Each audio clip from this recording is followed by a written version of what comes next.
Hey, everybody. Welcome back to the Comedy Castle podcast. I'm your host, Joel Fragamenti, going to tell you what's going on this week at Mark Ridley's Comedy Castle.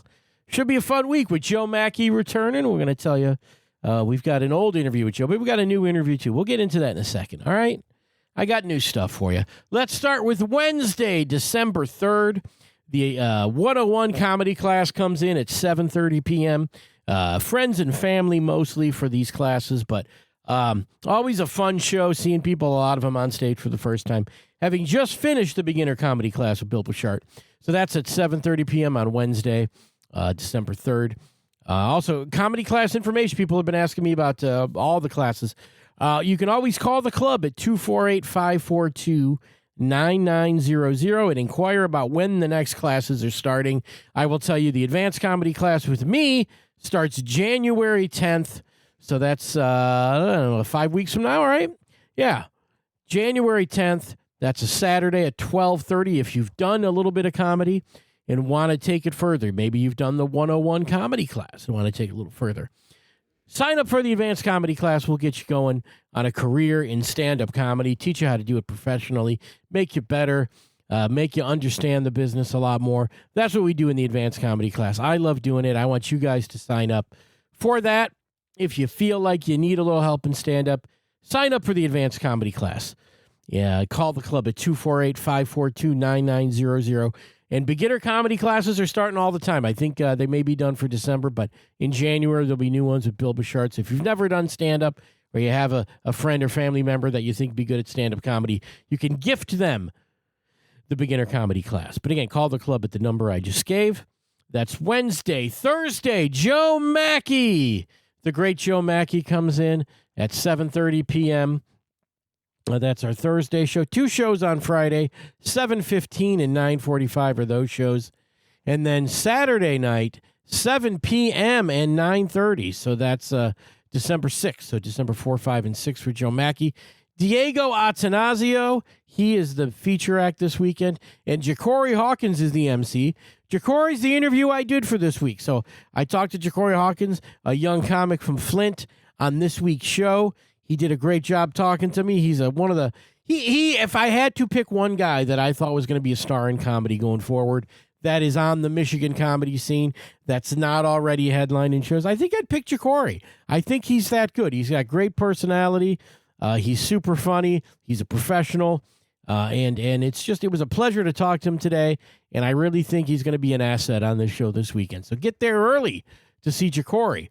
I'll be talking to him in just 1 second. And then, the Joe Machi interview is from about a year and a half ago. It was April of 24 when I talked to Joe. He wasn't available for me this week, but I'm going to tack that after JeCorey. So just stay tuned, and you'll hear from Joe Machi. You don't even have to track down the show from 24. You'll just get that one. But Joe has performed all over late-night television. He's a regular on the Greg Gutfeld Show on Fox News. He was voted the 2013 funniest comedian by the New York Comedy Festival.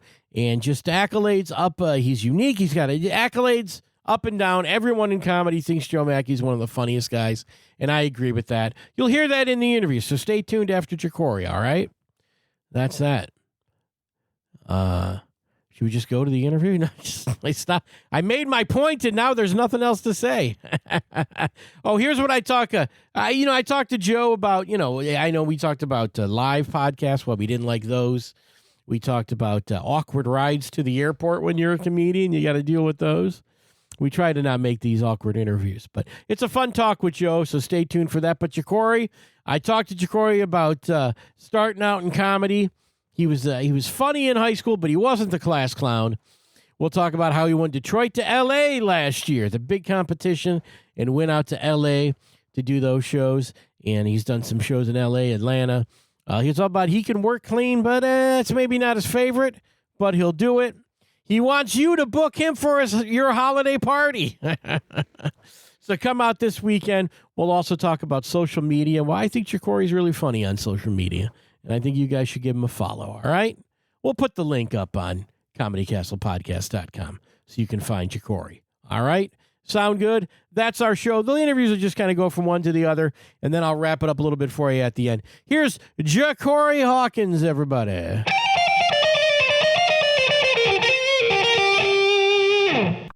Ladies and gentlemen, on the other end of my line, it is a pleasure to have on the show for the very first time. It's JeCorey Hawkins, your MC this weekend. What's going on, JeCorey? How you doing? What up, though, good people? How y'all doing tonight? I'm doing pretty good. Yeah, I'm doing okay. You're doing all right, but it's Comedy Castle week. I know as a comic and done so many of them in my career, it's always a big week when you're at the Comedy Castle. It's always fun. Absolutely. Yeah, I haven't been in the castle in a while. Yeah. I feel like I saw, did you do like a Rumble? We had a Rumble, not that. Were you on that one?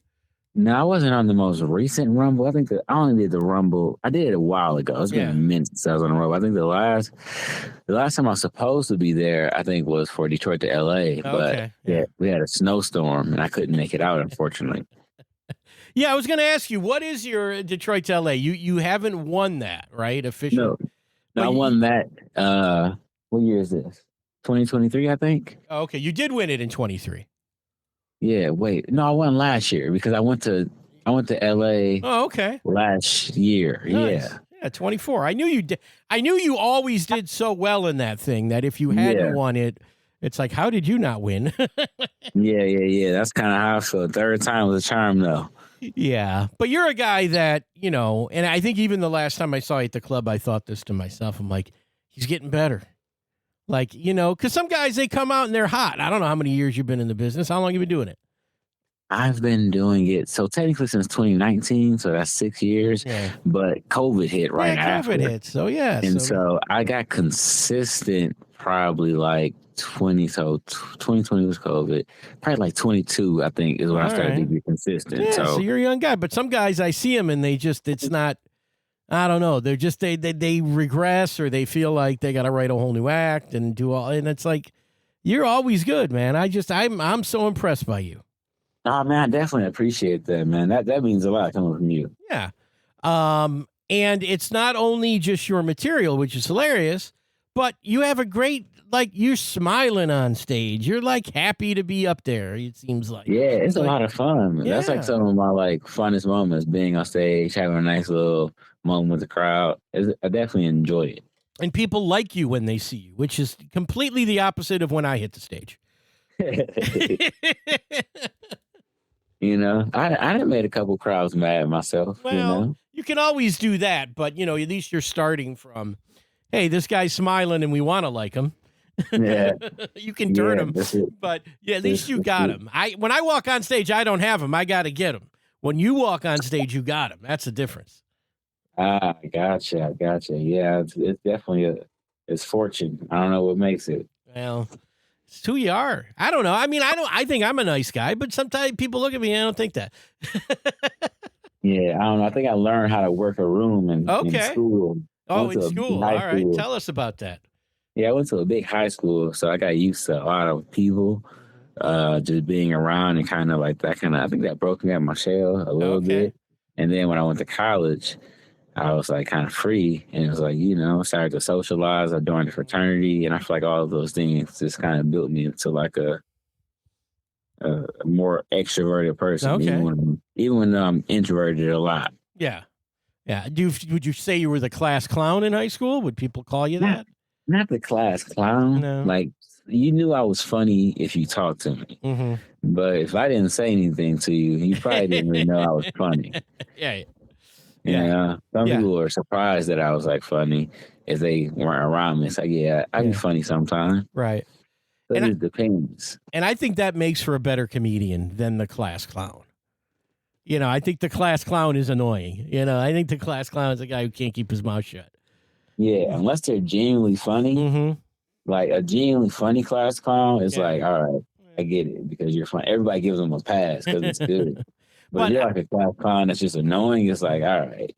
But it's the guys who are kind of sit and they observe and they watch everybody and they're thinking of funny stuff, but they don't let it out until they have that one friend or that couple of friends and they get around them. Yeah. That's why I like doing that, like random events, like funerals, sitting next to somebody and laughing a little bit because you can't just be sad the whole time. Yeah. Yeah, that's great, man. So so you said started 21. Where are you at now? I know you're from Flint area, right? Yes, sir. Yeah, I still live here. Still live in Flint. That's good. Now, and because of that, and I don't think there's that much comedy up there, you've produced some comedy yourself, haven't you, up there? Yeah. I have a monthly show that I do at a spot called Soothing Tunes. My next show is actually just December 19th. Mm-hmm. I got a comedian named Boogie headlining. Have you ever worked with Boogie? Yeah, Boogie Alton Boogie Williams. Yeah. I've met him. I don't know him real well or anything, but I know who he is. Yeah. Yeah, I'm surprised y'all haven't had him on because he's I consider him hilarious. Well, But he's got a good rep, but he does a lot of his own like punchline and kind of does his own thing a little bit. Yeah, which is good. But yeah, he's not a guy that works our club regularly. for sure. Well, yeah, I have him coming up on my next show, and then every once in a while I'll do some one-off shows, Yeah. and I'm really just trying I'm deciding if I want to grow from here. Mm-hmm. Well, it's, I always tell, like people in my class and that, it's like, well, you make your own stage time when you produce a show. Absolutely. That's the main reason I did it. Yeah. And that's so smart because it's a precious thing, stage time, when you're starting out. Yeah. Especially because a lot of the open mics that I need to hit are in the Detroit area. Mm-hmm. And so, I was like, if I want to get more stage time without having to do an hour drive every single time, Yeah. you need to produce more. Get that stuff going up there. Nice. Yeah. Tell me what you were doing before stand-up comedy. What was the thing that made you do it? What made you say, "Hey, I'm getting on stage tonight. I'm trying this." I think one of the main moments. I always thought I was like a funny person. I just didn't think I was like stage funny. I thought I was just like was situational funny. And then had a roast for my 25th birthday. My ex put together a birthday roast for me. Yeah. And that was like one of my first times like being funny on stage, just in front of everybody. Yeah. And so then I have a friend, her name is Kay. She produces a show down here and she let me get on the first show. Like she let me do my first show with. Oh, nice. And so my first show was at like a booked show. I had to sell tickets to make money, which was cool because it was my first time doing comedy, so it was easy. Yeah. But yeah, it was that. And then after that, like I got the bug. I did my first open mic that following Monday. Mm-hmm. Nice. You hit the ground running. Yeah. Took off.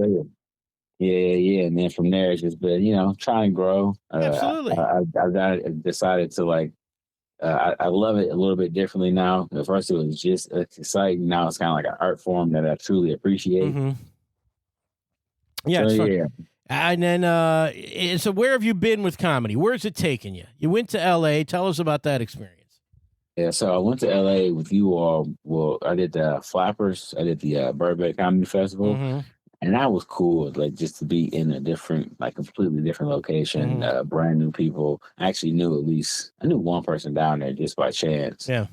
And, but yeah, just being in a new space and like creating a new network of people that I still connect with now. Okay, yeah. And then I went back out there for the Chocolate Sundays First Impressions. Okay. And that was really fun too. So that was my first time doing the Laugh Factory. Right. That was an amazing space to be able to perform in. So that's the farthest I think it's taken me at this point. And then of course all around Michigan. I've been in Atlanta. Mm-hmm. Yeah. Well, that's great, man. And then you also, and I was checking this out because I knew I was going to talk to you today. All of the social media reaction and stuff you do is very funny. Oh, thank you. I enjoyed that. 100 reps. That was the one I watched before the interview. I'll let people go seek that one out before we tell them what the 100 reps means. Look, it's comedian JeCorey, but yeah, a lot of this stuff I find, and then now people will send me stuff, and I'm just like, wow. Sometimes I'll make a video immediately. I won't even tell them. I'll just make it because I'm just astonished. I'm like, I might as well say something. Yeah, that's great. Those things are funny, man. And some of those guys, there's so much of that content. And so many of those guys, when I watch their reaction, it's like, that's not even good. Like, your reaction's like, it's something. Like, some people, I think, just make it to make it and hope the the algorithm feeds it. And yours is actually funny. I hate the videos where they just watch it with you on the green Yeah, screen. yeah. Those videos make me angry every time because like, why are you? You didn't even say anything. You Right, just right. sitting there making faces that you rehearsed. Yeah, yeah, yeah. It's so much, I mean, people say, social media is where comics need to go and do their thing, and that's true. And if you're really good at it, you can find an audience, you can do all of that. But there's a lot of people who shouldn't be on stage anywhere being funny, who really shouldn't be doing social media. But there's no barrier. With stand up, at least you got to go someplace and walk on. Social media, anybody can make anything, and it's a lot of garbage out there. Yeah, absolutely. It's just the algorithm that it feeds you. Yeah. If there are people out there who like the simplicity of it, they'll have a community out there. Mm-hmm. Yeah. Yeah, but I think both of them are a separate skill set. I don't think No. stand-ups are good at Sure. social media, and I definitely don't think a lot of social media people are good at stand-up. Yeah. Uh, Yeah, that but, happens. that's a whole lane. It's like, hey, it's like, if it's working for you, hopefully. And I've seen some of them get better. Yeah. They just, unfortunately, their open mics are sold out theaters. Yeah, that's the thing. Yeah, they're learning with sold out crowds instead of apathetic, bars where people don't even know there's a comedy show, and you got to learn that way, and people are selling it out. Yeah, we have those guys come through our club, and the thing I'll say is I think completely what you're saying is correct. A lot of those guys just don't have enough of an act, but people want to see them. They want to take a picture with them. The guy from their phone is now in front of them, and that there's something that feels cool about that. But a lot of those guys don't have an act, and I think unless they don't get better, I don't think they're going to sell tickets again. No, Yeah. You only got like one time. Yeah, you get one shot. Yeah, and then it's like you have to be something. You have to at least put together a good show. Yeah. Well, you're doing the thing, man. You're now. Tell me about your act as far as I feel like you work clean, or you can work clean, or am I completely off base here? No, I definitely can work clean. It just depends on the mood I'm in that day, honestly. Whatever I find funny enough.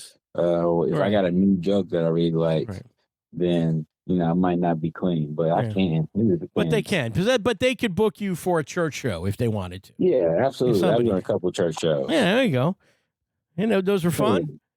Yeah, absolutely. They're definitely fun. They keep me more. I have to be way more intentional with what I'm saying. Yeah. Because there will be some times like I'll just naturally will say a cuss word and I don't realize it. And so I have to be way more thoughtful when I'm at a clean show. So I'm like, I have to pick my words very intentionally. Right. Yeah. I did a clean show last summer, and I was opening. I was the MC, and it was tough. It was tough when you work dirty and you're used to the joke, and you go, "This one's not dirty," and then you're thinking about what the punchline is, and you're like, "Oh boy, I curse in this punchline." It's coming. Yeah, I kind of go in when I'm like getting ready for a clean show. I'm like, most of my material is dirty. I don't know what I'm going to do.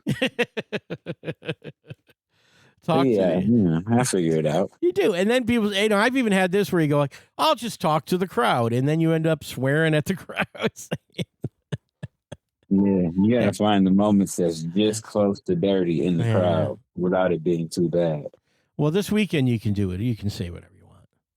Yeah, I'm looking forward to it. Yeah. He has a lot of shows. He has to be a popular guy. Oh, Joe Machi? Yeah, Joe Machi's, he does, he's a guy that, I've known about for years, and he's come through our club for years, but now he's got a whole following from the Gutfeld show, which maybe isn't a show that you watch or anything, but that show's got an audience, and they turn out for Joe.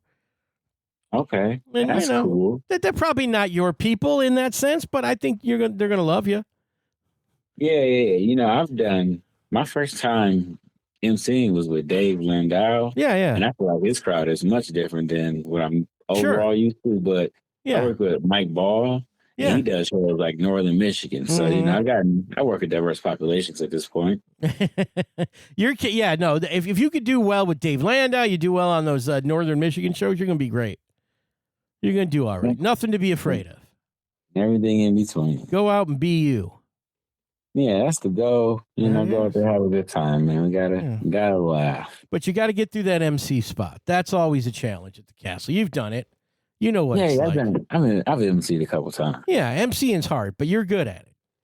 Yeah, it's just you gotta break in the crowd. That's all. That's it. They came to laugh, but they gotta think about laughing when they get there for whatever reason. Yeah. Yeah, they don't want to. They're like, what is this? I just got here. I don't have a drink. I can't laugh yet.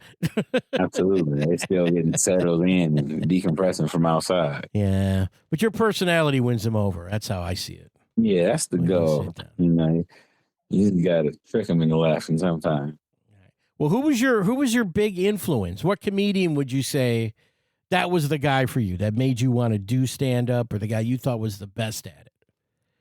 So I would say growing up, the comedy special that I remember the most is Kings of Comedy. Yeah, that was huge. Yeah. So definitely like Bernie Mac was my favorite out of the bunch. But even the way Steve Harvey hosted was like especially looking back now. And but then I also remember watching like Chris Rock. Mm-hmm. Oh, of course. And so Never Scared and all Bring those the Pain, earlier ones. And so those were a couple that I remember. And then like I don't know when I got introduced to Richard Pryor, but it was like early enough to watch it on DVD. Yeah, right. And so those are the ones growing up that probably like set my like foundation for comedy. Right. No, those are all great. And they're also interesting that, I don't know, how old are you exactly, or do you not say? 32. 32. Okay, so you're maybe a little older than I thought you were. But now comedians are being to a guy that's like, you couldn't even find their stuff if you wanted to. And that's like their number one guy. So you're still from that school like I am, where it was like in the 80s, there was only so many guys you could watch because there was only so many specials. There was only so many albums. And that was why every guy that's in their 40s and 50s talks about Richard Pryor and George Carlin, because those were the only guys that had specials. Eddie Murphy. Yeah. Those were so huge because those were the ones that were on all the time. Yeah, absolutely. I actually didn't know Eddie Murphy did stand up until later in life. And then I was like, wow, Mr. The Nutty Professor does comedy. Like, Dr. Doolittle, yeah. Dr. Doolittle, yeah. Yeah. No, but did you see his special on Netflix, the Eddie Murphy special? The new one? Yeah, it's a documentary, and he talks all about his stand-up career. It was I haven't watched it yet. Yeah, no, I haven't. His stand-up stuff is interesting to hear him talk about why he stopped doing it. I don't know if you want me to ruin it for you, but I had a good reason. Yeah, I felt like I looked it up at one point. I know he was there was something with the like cancel culture-ish. Well, it was that, but his thing was he wanted to, like most good comedians, he had to come up with new material to do the road. And he could not go to, small comedy shows in New York City to try to work his stuff out because it got too crazy. Because he was such a big star that anywhere he went, it became this mob scene. And so he couldn't work out new material in front of people. And so he couldn't develop a new act to go out on the road with. That's wild. And that's not, and probably today he could probably get away with that, I would think. But, because I think audiences sort of understand that, but they would see him, pop in these New York clubs unannounced, and everyone would freak out, and it was the press would show up, and it was a thing, and he couldn't deal with that anymore. Truly a megastar. Yeah, absolutely. I mean, that's a problem. That's a good problem to have, I guess. And Eddie's done all right when you see the special. If you get a chance to watch that documentary, it's pretty good. Yeah, and plan on it. Yeah, Eddie's good. I again, as a kid, when Eddie Murphy's first, when Delirious, well, probably he was on SNL when I was about 10 years old, 11 years old, I think, he came out. And then, those specials came, a couple years after that. And Raw, I remember going to the movie theater watching Eddie Murphy Raw in the movies. Yeah, no, that's real. That was it. That was the stuff. And I don't think we were supposed to be in there. I don't think we were old enough. And we went Absolutely not. We went anyway. That was the most rebellious thing you could do when you were a kid. Sneak into the R-rated movie. That's fair. That's over now. Fair. You don't see kids. The kids see anything. Yeah, everything is streamed. I feel like streaming has changed everything. And that's good for comedy, too. You're going to do a special one day. You ever thought about that Yeah, yet? I've definitely thought about it. Yeah. But I definitely, I feel like I'm at a good point, but I want to grow a little bit more before I have to do that. Get a little more of a following. That's it. Get some spots, do some headline. Have you done any headline spots yet? I've done a couple headline spots. All right. My most recent one was at a spot in Grand Rapids called Ambrosia Theater. Sure, I've heard of it. Yeah. And so it was a really good time, great crowd, sold out crowd for it, and so it was real fun. So it was called the Grand Rapids Grand Rapids Comedy Jam. Nice. And so that was a nice time. Yeah, no, that sounds great, and that's what you do. You do them little shows. You headline those little shows. Get that act down, and you'll be headlining soon enough. Yeah, that's the goal. Yeah. Definitely. I feel like I'm enjoying the process. And enjoying the growth. I got a lot of comedians that like some of my headliners around town, like Josh Adams, Melanie. Yeah. Like I look at them, I'm like that's the type of headliner I want to be. Absolutely. And so I'm cool with like growing and processing, until I get to that point. So I'm just enjoying it as I go. Well, I'm glad you're enjoying it, man. We're gonna enjoy you this weekend. We got 5 shows to come out this weekend and see JeCorey. I'm definitely looking forward to it. It's going to be a fun time. It's going to be a fun time. Now, I think also, last weekend, a lot of people did not make it out to the club because of the snowstorm that we got. Oh, yeah. So this is the week now. You missed last week. Good. And people can come now and see it. No snow this week? Well, there might be a little bit of snow, but see the first big one shuts down Michigan. You know how it works. Yeah, that absolutely. First big one, everyone's like, I got to stay home. And after a while, like, yeah, whatever. We'll die, whatever. We don't want to be stuck in the house. Pretty much. Wednesday it snows. Thursday, no snow for the weekend. Yeah, there we go. It should be great, man. We got a Lions game Thursday, but we ain't going to worry about that. You'll see most of the game. Come on. For sure. Make it out. Well, JeCorey, hey, thanks so much, man. Anything you want to plug before we let you go? You all can follow me at comedian JeCorey, and I'm available for booking. Well, they'll come see you this weekend. You make sure you're in the lobby or whatever after, so people can say hi to you and say, JeCorey, come do the show. Yeah, I got this thing. It's holiday time, Christmas parties. Yeah, I'm trying to figure out how to get into the market. Well, we can talk more about that this weekend, but I want to thank you for joining us on the Comedy Castle podcast, and it's going to be a great weekend with you and Diego Atanasio, Joe Machi. Should be fun. I'm looking forward to it. All right, JeCorey, we'll let you go, man. Hey, take care. We'll see you this weekend. Thank you. Have a good one. Man. Bye-bye. Bye.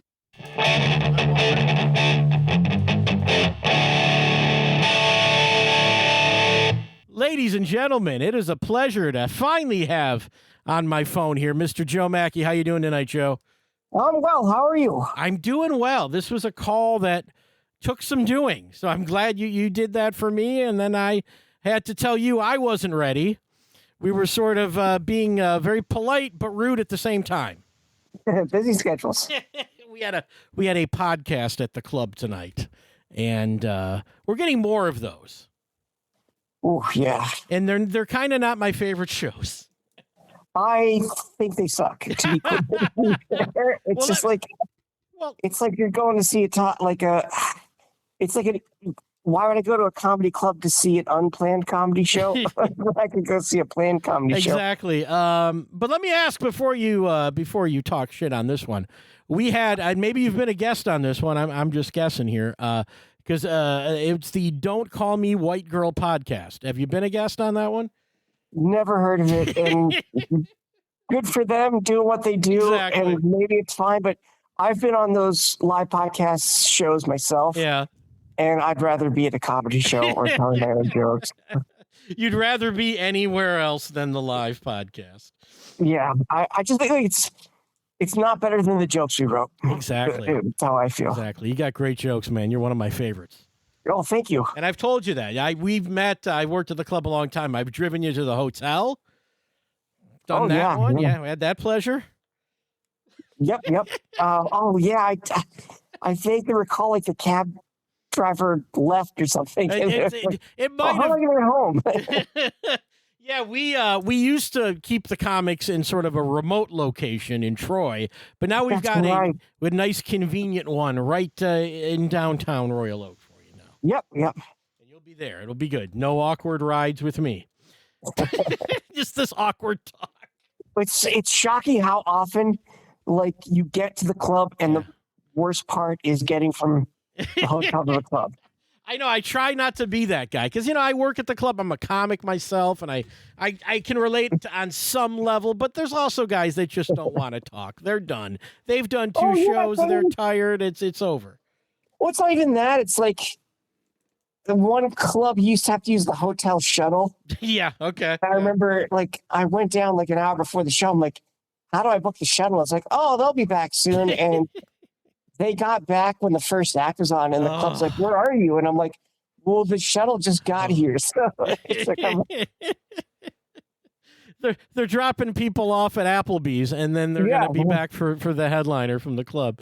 Yep. But I know that's an awkward thing as a road comic is the you never know who picks you up from the airport and all that stuff. Yep. I'm sure you got some stories there, but you don't have to share them. That was a good story about the shuttle. That was a good story. It was a great story. Yeah. And what was I saying? So yeah, I actually recorded a podcast today with the feature act, Mike Cronin, and we were talking about you. Oh, that name rings a bell. Does it? Mike's originally from, I think, Cincinnati, but he's played Cleveland. He's played Philly. I know he did a special at Helium. He's a good dude. Oh, cool. You're going to like Mike if you never met him. He said he's a big fan of yours. Oh, good. I hope it's hope it's going to be a good weekend. We got a nice lineup, and we were talking about you, and I actually, he had never met you, and I said, well, I met Joe. And I said, my thing, and just from knowing you a little bit off stage, Joe Machi on stage, kind of Joe Machi off stage. Is that accurate? Yeah, I think a comedy's supposed to be, pretty, when you're writing your own material, I'm not playing a character. I'm just an odd guy. So I can't be anyone else than who I am. That's it, man. I was watching, because I pulled a clip for the show, and I'm playing this clip, and it's hilarious. We'll talk about that in a second, but I don't know that you blinked for this minute clip. Yeah, I tend to do that a lot. Really? I'm just paying attention to it. It's like I would have to think of it like I'm focused. I'm focused on concentrating on the joke. Yeah, sorry about. I don't know if you hear that rattling. Wow, the wind really kicked up. But that's all right. Yeah, I'm focused on the joke at the moment. Not even thinking about that. Yeah, but yeah, a lot of people have noticed that. It's different though. I like it. It's first of all, it's super funny. Like, I don't know what you did before stand-up comedy, but, I would imagine you're somewhere and they're going, you should be a comedian. I'm guessing you've heard that in your life. I always say it's the career that chooses you because, if you have to love it and you have to be good at it and you have to be able to put up with a lot of crap, even if you are good at it for a long time before you really get a chance to succeed. So, it's not something you go in to be famous. You have to really like doing it. Yeah, well, you're great at it, man. Thank you. I was just talking. I was talking to Jeff Allen on Sunday night. Oh, I ran into him. Yeah, I ran into him Sunday. He was telling me stories about you guys in Cleveland together. Yeah, what a brilliant thing he's doing the shows at 4 p.m. because just the way the world is now. After the pandemic, the late shows just became a harder sell. People started going to bed early. Yeah. Restaurants are closing early. Supermarkets that were 24 hours are closed at 10. So it's like we got to break people out of that habit of going to bed early and get them out to the late show. But while they're going to the earlier shows, like doing the 4 o'clock on Sunday, I'm like, that's a good idea. Jeff was saying, he goes, my crowd needs to be able to, they don't drive at night. They need to be able to be home before the sun is down.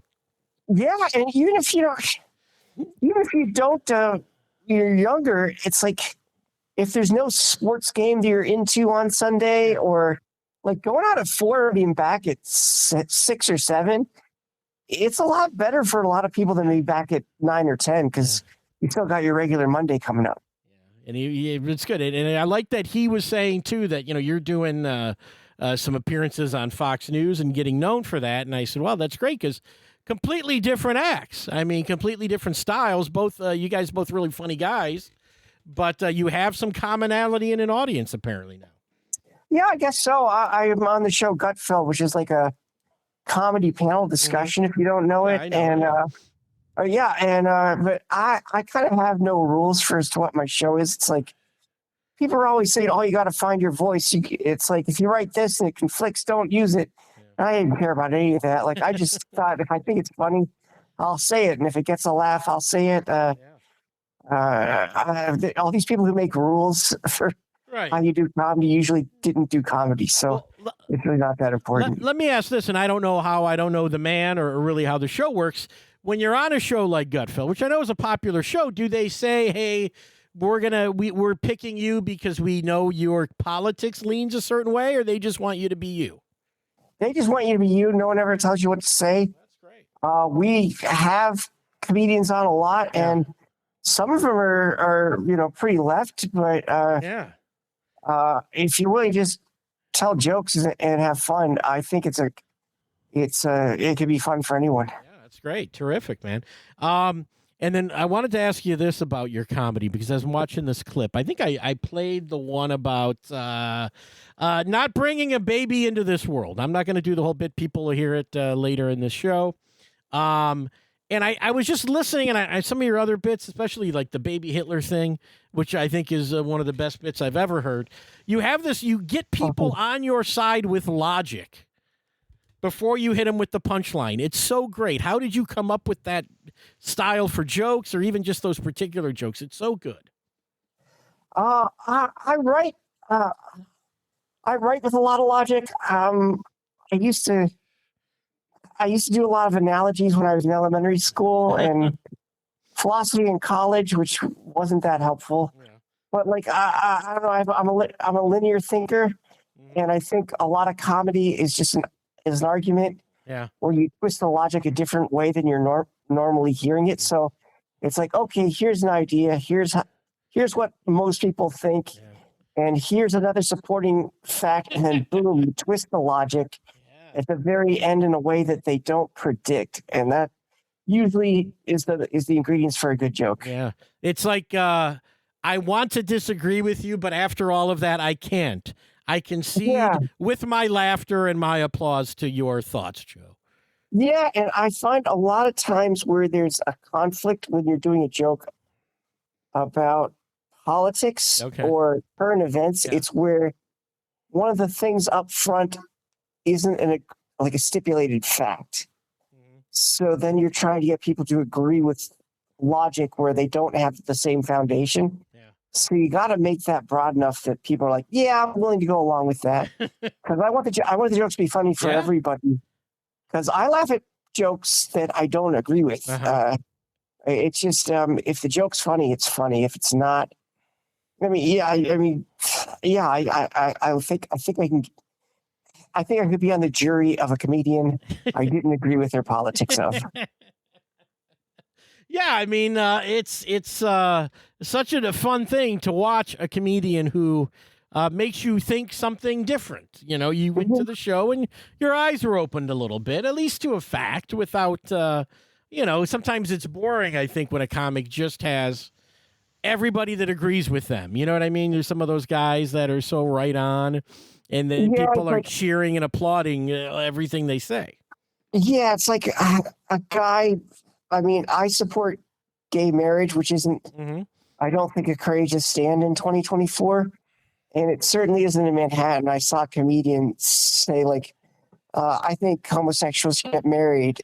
Clap it up. Clap for that.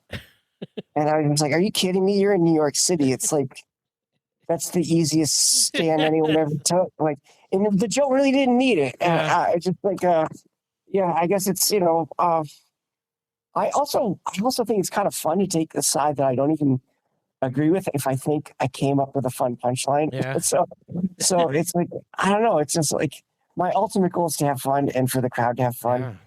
And a lot of ways you can do that is just by twisting the logic in a way that they don't expect. Nice. That's a good way to put it, man.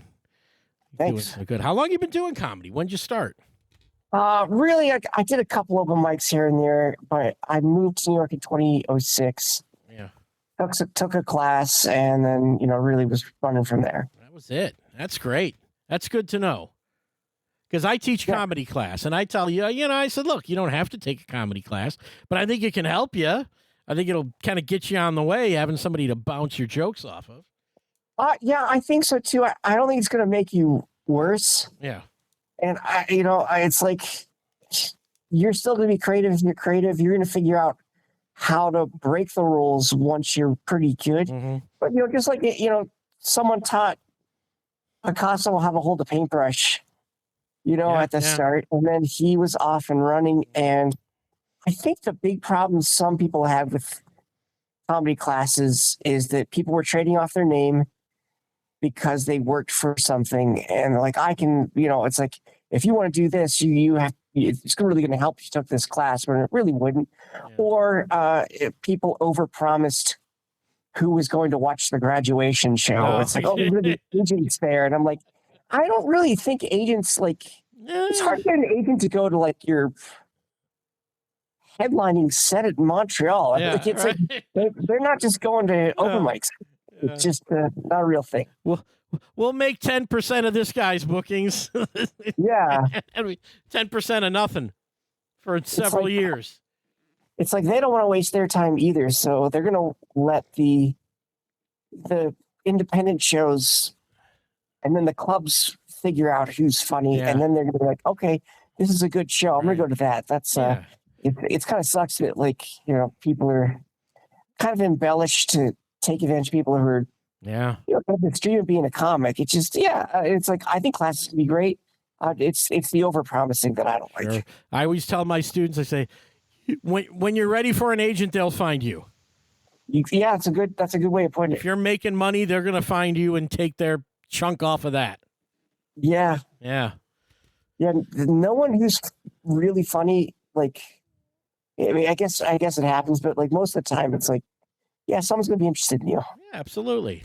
Well, you're doing so good, man. I mean, you haven't been at our club. I don't think you've been at our club since the pandemic, have you?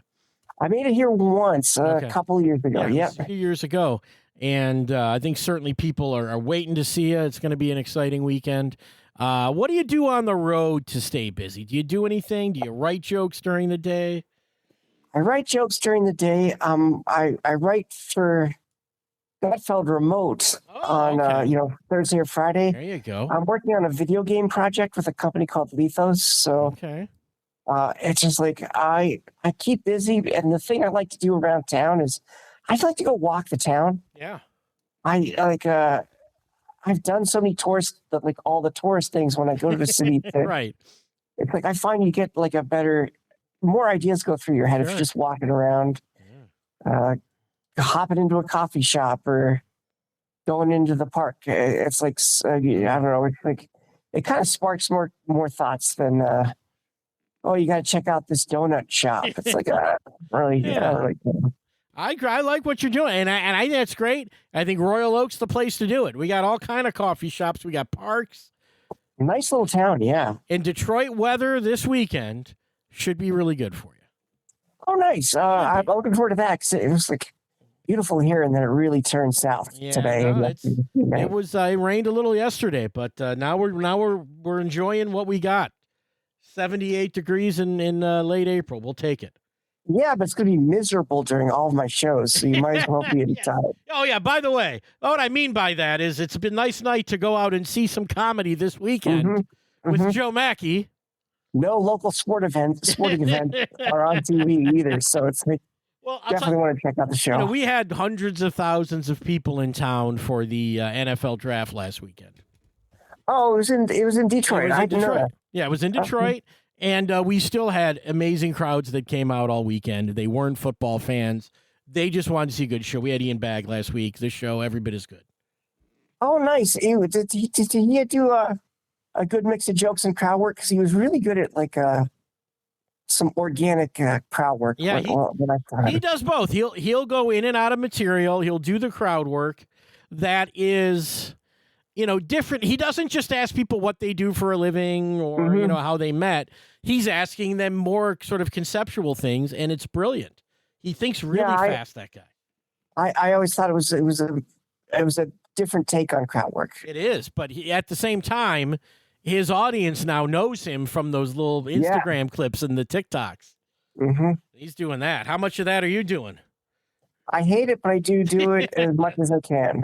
But like, I hate it, but it's like a double-edged sword. It's like I see the benefit where you can kind of skip some gatekeepers if you're, good. Because there were some comics I thought were great that really weren't getting an industry shot, like Andrew Schultz.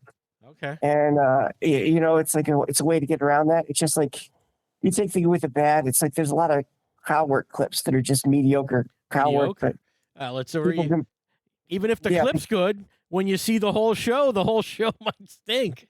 Even an hour of that. We had one guy, and I'll tell you what, he drew so well. Never seen this guy, and the next, he pretty much sold it out on like a Sunday night. The guy comes back next time, and it was like less than half the people. He didn't have the goods. Yeah, and look, if they can get that audience that way and then sustain it, good for them. You got to sustain it. That's the thing. Yeah, you want them to come back. Yep. You already got their money. They're there once. You got to get them to come back. Yeah, I feel like you're always auditioning for your next thing. So that's a good thing to keep you working. Well, I'm super excited that you're coming, Joe. This is a highlight for me. And again, we made this work after I'd already done the show. I could have told your agent, no, I'm good. I got a show in the can. And I said, but I got to get Joe Machi. It sounds good. Yeah. You're one of my favorites. I think everybody, if you haven't seen, again, stick around. I play a clip of Joe in a couple of seconds here on the show, and I want you to come out and see that. I also saw this on the clip that we pulled. Joe Machi in a suit on stage. I like that. I don't know what clip you have. So we had a clip. I must have been doing something. We had a clip. For a card show, maybe, or we play the. It might have been. We play the video before the shows. Like for the last couple of weeks before the show starts, they've been watching clips of the comics. Oh, okay. And they had one of you in a suit, and I thought you looked good up there. Yeah, that must have been the Tonight Show. Yeah, but you're not a suit guy now. That's not a change. Yeah, once in a while, if it's a big deal, like I hosted Gutfeld. On April 22nd, and that was my first time doing it. And I was like, I'm going to wear a suit. Yeah. But very, very rarely. Someone told me early on, it's like, when you're on stage, it's hard to be comfortable, so you might as well be comfortable where you can. Interesting. So I dress, comfortably, and usually that's a T-shirt and jeans. Nice. Well, Joe, it's such a pleasure. Thank you so much for talking to me. I know I made you wait around a little bit while I was hustling the podcast fans into a line. Well, I appreciate you having me on. Thank you. Thanks, Joe. We'll see you this weekend, man. Sounds good. Take care. Thank you. Bye-bye. Bye-bye. Well, there it is. Joe Machi from April 24, but he's with us this weekend. We want a crowd. We had no crowd. You heard me talking to JeCorey. We had no crowd. We had a lot of snow. I get it was bad. I'm not mad at you. Made for some awkward shows with Zach Martina, but Zach did a great job. Yeah, shout out to Zach. I should have done this at the top. Zach did a great job dealing with small audiences, weird audiences, people that were just happy to be in out of the snow. So great job last week in Zach Martina. But this weekend, Joe Machi, Diego Atanasio, and as you heard, JeCorey Hawkins. It's going to be one of the best lineups of the year. I always say that when Joe's here. He gets strong openers, and we got him this week. So thanks to JeCorey for talking to me, and thanks to you guys for listening. Again, comedy classes, they're starting up again in January. The advanced comedy class with me starts January 10th, and Bill Bouchard's beginner comedy classes start all the time. So call the club at 248-542-9900 to find out more about those. If you have any questions about the advanced comedy class or this podcast, you can email me. We'll let you do that. Joel the Comic, all one word, at gmail.com. joelthecomic@gmail.com. If you have any questions for me about this podcast, about the advanced comedy class, we'll answer them. We want you in there. We want to thank you guys for listening. Enjoy Joe Machi this week. What a great week to come out. And we'll catch you next week for the Comedy Castle podcast. Bye-bye.